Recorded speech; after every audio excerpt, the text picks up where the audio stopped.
Channel আর recipe. আজকে আমি রান্না করব সিমের বিচি দিয়ে পাঙ্গাস মাছের রেসিপি। তো এখানে আমি একটা কড়াইতে পরিমাণ মতো তেল দিয়ে দিলাম,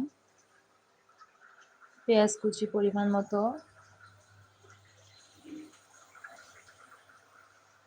এরপরে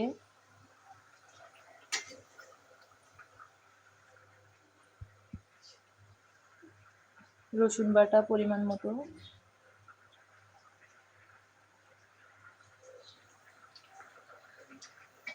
স্বাদ মতো লবণ,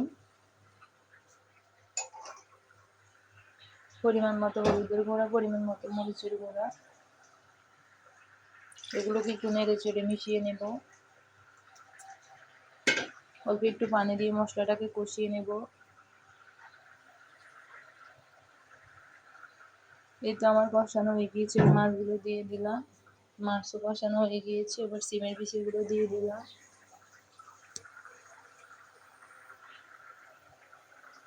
অল্প একটু পানি দিয়ে সিমের বিচিগুলোকে কষিয়ে নেব।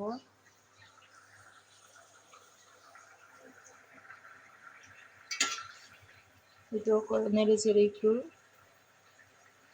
কষিয়ে নেব। এই তো কষানো হয়ে গিয়েছে, অল্প পানি দিয়ে এবার সম্পূর্ণ রান্না করে নেব। এই তো